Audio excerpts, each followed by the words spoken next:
पता है मालती, मैं गर्भवती हूँ। मतलब रमेश जानता है इसके बारे में? मैंने अभी अभी उससे बात की है। उसने बोला है कि वो मुझसे शादी करेगा। कितना अच्छा होगा, एक छोटा सा परिवार होगा हमारा। अनुराधा सपने सजा रही थी और उसकी सहेली मालती के मन में गुस्से का ज्वालामुखी फट रहा था। मालती ने अनुराधा से दूर जाकर रमेश को कॉल किया। बोलो डार्लिंग। मक्खन लगाना छोड़ो। तुम अनुराधा को छोड़ने वाले थे ना? अब वो प्रेग्नेंट है और तुम उसे शादी करना चाहते हो। ये अनुराधा बीना सब कुछ तुम्हें बताती है। गुस्सा मत हो डार्लिंग, गलती से उसके पेट में मेरा बच्चा चला गया। मैं कुछ सोचता हूँ। लेकिन अनुराधा को मालती और रमेश की इस संबंध के बारे में नहीं पता था। वो अपने ही मन में खुश थी। उसे नहीं पता था कि वो दोनों उसके साथ क्या करने वाले थे।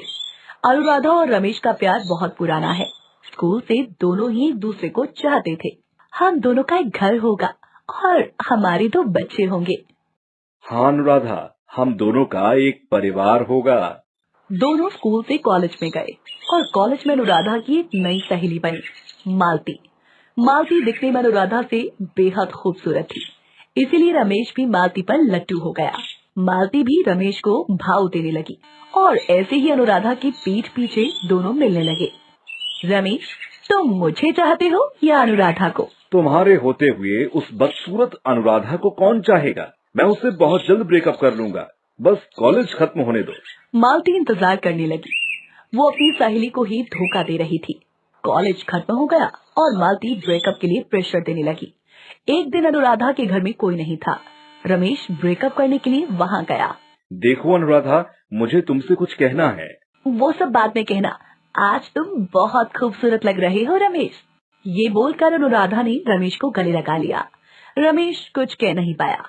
अगले दिन अनुराधा को उल्टी हुई तो उसे पता चला कि वो माँ बनने वाली है। रमेश को ये बात पता चली तो उसने भी अनुराधा को शांत रखने के लिए कह दिया कि वो उससे शादी करेगा। वहाँ ये सुनकर मालती गुस्सा हो गई। तुम तो अनुराधा से ब्रेकअप करने वाले थे ना, तो फिर ये क्या हुआ?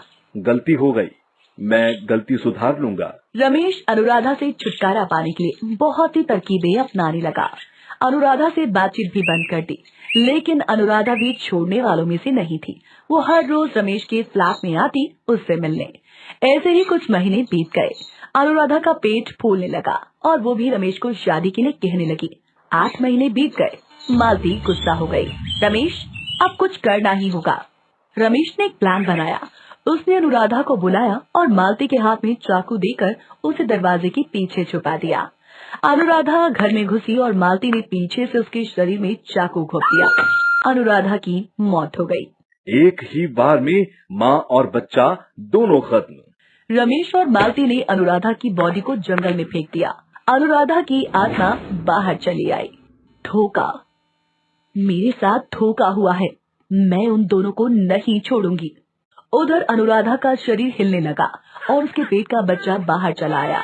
अनुराधा की डेड बॉडी ने एक लड़के को जन्म दिया। वो बच्चा जोर जोर से रोने लगा। रोने की आवाज सुनकर एक कुत्ता वहां आया और रोते हुए बच्चे को देखकर उस कुत्ते को दया आई। उसने उस बच्चे को मुंह से उठाकर जंगल की गहराई में ले चला गया। उधर रमेश और मालती फ्यूचर की तैयारी करने में लग गए, लेकिन उन दोनों के पास पैसा नहीं और रमेश भी कुछ नहीं करता था। हमें अब यहाँ से भागना होगा। लेकिन उसके लिए तो बहुत पैसे चाहिए होंगे, वो कहाँ से आएंगे? हम बैंक लूटेंगे मालती, बहुत पैसे मिलेंगे और पैसा लेकर हम दूसरे राज्य में भाग जाएंगे और वहाँ शादी कर लेंगे। मालती को आइडिया पसंद आया और दोनों प्लान करने में लग गए। बैंक लूटना बच्चों का खेल नहीं है, इसीलिए प्लान करने में ही दोनों को 1 साल लग गए। उधर जंगल में अनुराधा का बेटा बड़ा होने लगा और वो चलना सीख गया।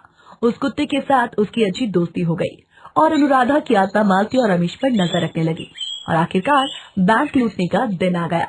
दोनों मास्क पहनकर बैंक के पास गए। बैंक के दरवाजे पर 2 सिक्योरिटी गार्ड थे। रमेश और मालती ने दोनों गार्ड के सर पर मारकर दोनों को बेहोश कर दिया और बैंक के अंदर घुस गए और सारा पैसा लूट लिया। और तभी बैंक के अंदर सायरन बजने लगा। पुलिस स्टेशन में खबर पहुंच गई। अरे, बैंक में डकैती हो रही है, अभी चलो। पुलिस निकल पड़ी। उधर रमेश और मालती पैसे लेकर गाड़ी में बैठकर भागने लगे। बहुत पैसा मिला है आज तो, मजा ही आ गया। अब पूरी जिंदगी आराम करूंगी। मालती बहुत खुश थी। उधर पुलिस बैंक में आई और तब तक दोनों भाग चुके थे। काश थोड़ा जल्दी आते। तभी वहाँ अनुराधा की आत्मा आई। चिंता मत कीजिए सर, आपको वो दोनों डकैत मिल जाएंगे। उधर अनुराधा का बेटा उस कुत्ते के साथ रात को घूमने निकला। जंगल में रहकर वो लड़का बहुत साहसी बन गया था और वहाँ रमेश और मालती गाड़ी लेकर फरार होने के चक्कर में थे। रमेश बहुत तेजी से गाड़ी चला रहा था कि तभी गाड़ी के सामने वो कुत्ता आ गया। रमेश तेजी से गाड़ी को मोड़ने की कोशिश करता नजर आया, लेकिन गाड़ी जाकर एक पेड़ से टकरा गई। दोनों के सर से खून निकलने लगा। दोनों गाड़ी से बाहर आए। रास्ते में उस कुत्ते के साथ उस बच्चे को देखकर रमेश गुस्सा हो गया। तुम दोनों के लिए अभी मर जाते हम दोनों।